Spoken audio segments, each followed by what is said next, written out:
Oh, I made my way to my favorite example. You don't have to raise your hand, but if you can, if you raise it, I'll feel good about myself. How many people know Ayat-ul-Kursi? Ayat-ul-Kursi. The last example of the evening I want to share with you is Ayat-ul-Kursi. Okay, we're going to recite it together. أعوذ بالله من الشيطان الرجيم.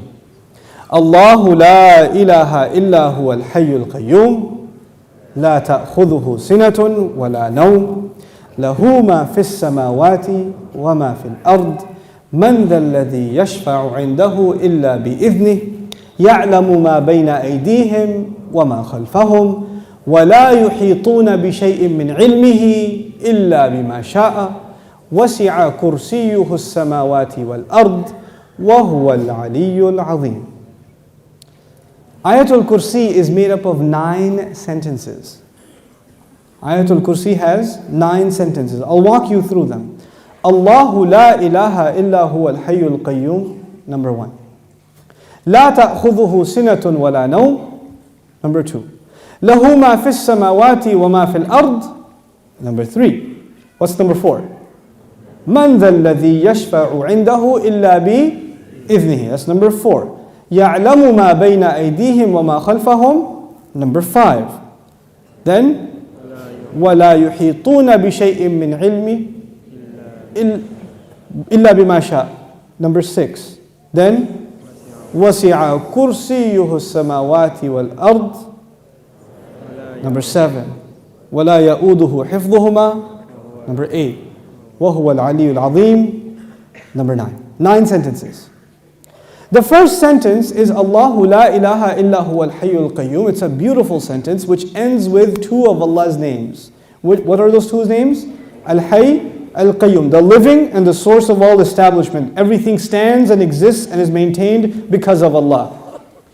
What's incredible is that the last sentence, sentence number 1, has something in common with sentence number 9, which is وَهُوَ الْعَلِيُّ Azim. How many names of Allah in the last sentence? 2 names of Allah in the first sentence, 2 names of Allah in the last sentence. Okay. What's the second sentence? Before I go to the second sentence, let me tell you something about security. Security guards have a very hard job. You see those British guys that wear the funny hats at the towers? That can't smirk? It's a hard job. And one of the best jobs for college students. But if you get a if you're in security, you have to sit in your booth. You have to stare at the CCTV for hours and hours. And does it move? It's the same picture. And you have to look at it for 12 hours, 8 hours. It's the most exciting thing you've ever done in your life. What tends to happen when you're guarding something? You tend to get sleepy. You tend to get tired. When you're guarding something, you tend to so you'll see, of course you don't watch movies because you're very religious, but but in movies they have these things called movies, and then sometimes they have an action movie and the guy's trying to get inside a place, but it has a security guard, but the security guard is, so he grabs him, and he gets inside because the security guard's getting sleepy. You understand? Okay. Allah Azza wa Jal says about Himself, لا تأخذه سنة ولا نوم. Drowsiness happens when you're tired. Your eyes start kind of closing a little bit. You're not sleeping, but you're kind of half sleeping like that guy over there. I'm kidding. But you're half sleeping. That's sina. And of course, what happens after that? What's the next step? No. First comes sina. Sina is like, when you go to Jumu'ah, and the khatib says, Inna alhamdulillah, alladhi nahmaduhu, nasta'in. Like that's sina. Okay? By the time he gets to Ayyuha al-ikhwatul kiram, that's naum. Okay? That's naum. Okay, so you know the difference between sina and naum. Drowsiness and then sleep. Okay. This is the second sentence. The second sentence is, these are things that creation has. Creation gets tired and it starts getting drowsy and eventually it falls to sleep. Or sometimes you tell yourself, no, I'm just closing my eyes, but I'm not sleeping. Okay, let me just close my eyes for a second. You're gone. You're finished. Okay? Now here's the thing. I know something about Sina and Nom because I'm a teacher by profession. Right? So being a teacher is you might as well do a PhD in sleep sciences or sleep studies, because you see students like, you know how people check out of a hotel? You can see their brains checking out, like in the middle of a lecture, like.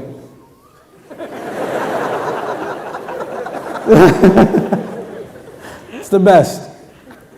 This is the second sentence about sleep, about exhaustion and sleep, drowsiness and sleep. What was the second last sentence? وَلَا يَؤُودُهُ حِفْظُهُمَا. Guarding the skies and the earth does not exhaust Allah. When someone's exhausted, what do they get? Sina and Naum. The second sentence is actually connected to the second last sentence. لا تأخذه سنة ولا نوم ولا يؤوده حفظهما. He says له ما في السماوات وما في الأرض. He owns whatever is in the sky and the earth. Now before I tell you further, you need to understand the difference between two words, two names of Allah, Malik and Malik. Two names of Allah, Malik and Malik. I hope I can explain this difference to you, because it'll make you appreciate these ayat like nothing else. Malik is an owner. Malik is an owner. Malik, I already told you today, what is Malik? King. Is there a difference between a king and an owner? Yes. You are the owner of your pen, but you do not say, I am the royal sovereign of this ink pen. You don't do that. That doesn't make a lot of sense. You understand? Owners can be of small things. You can own a car, you can own a computer, you can own a phone, but you're not going to be the king of it. Kingdom is used for big things. Here's another problem. Ownership is about property. It's about property. But kingdom is not about, you're not the king over a tree or the king over a piece of land. You're the king over the people who live in that land. Kingdom is about controlling people. Ownership is about controlling objects. There's a difference. Now Allah says, لَهُ مَا فِي السَّمَاوَاتِ وَمَا فِي الْأَرْضِ. He owns whatever is in the skies and the earth. What is the ayah about? Ownership. The ayah is about ownership. And ownership, one thing about ownership, it's micro. So every single thing is owned by Allah. Okay. What's the third last sentence? Anyone remember? وَسِعَ كُرْسِيُّهُ السَّمَاوَاتِ وَالْأَرْضِ. His throne extends to the skies and the earth. When Allah talks about His throne, He's talking about His kingdom.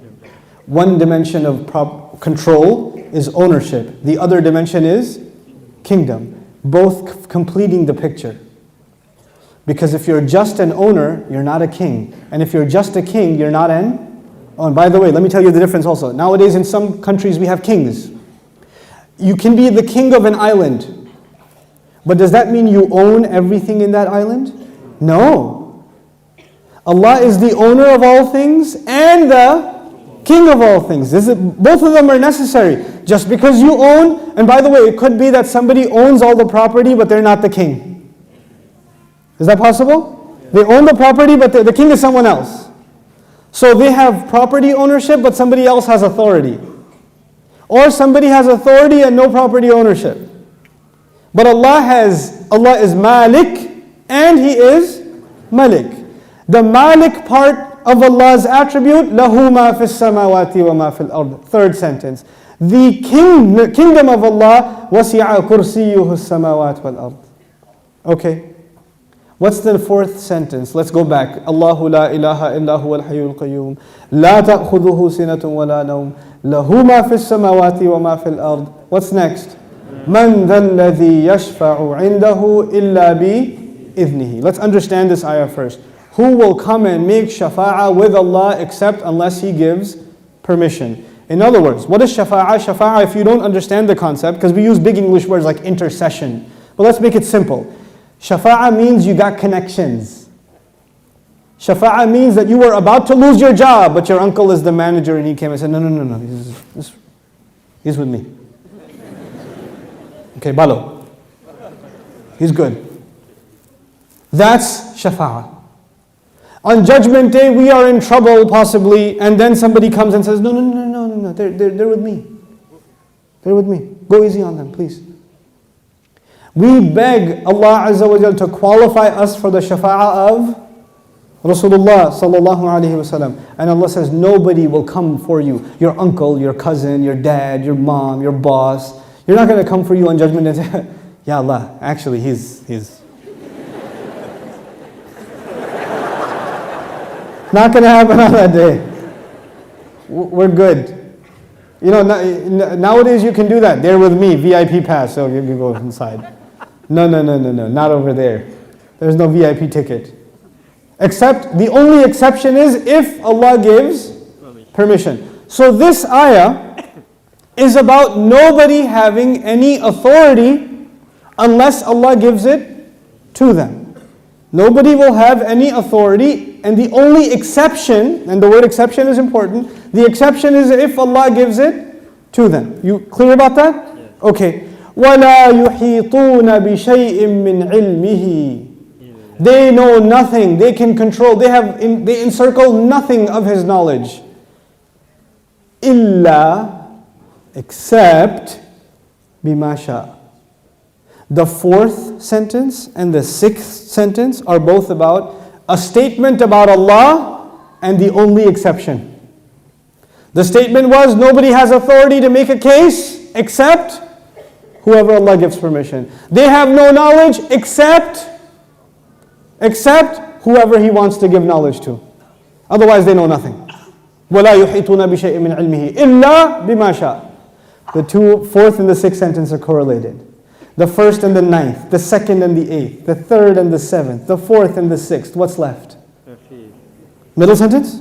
Yes. He says, يَعْلَمُ مَا بَيْنَ أَيْدِيهِمْ وَمَا خَلْفَهُمْ. Oh my God, He says He knows what is ahead of them and what is behind them. And He knew what is coming ahead in the ayah and what was behind in the ayah. He put in the middle of it is, I know what's ahead and I know what's behind. Who speaks like that? Who speaks like that? SubhanAllah. The way in which Allah talks, the way in which Allah delivered this speech. And I want you to be cognizant of a fact. The fact is, we now read the Quran as a book. We read it as a text. We say sentence number 1, 2, 3, 4, 5, 6, 7, 8, 9. Did the Sahaba do that? Did the Rasul himself, sallallahu alayhi wasallam, says, look at sentence number 1 and sentence number 9 and 2 and 8 and 3 and 7? No, because he was just what? Speaking. He was speaking the Quran. We are able to see these things when they're put in writing. The Quran was so perfect when it was being given in speech. And which has more possibility of mistake? When you write something or when you say something? Oh man, when you say something, it's hard to take it back. Especially if it's on YouTube. That's hard. But if you're writing a nasty email, then you can, before you hit send, erase that and just say Eid Mubarak and then send it.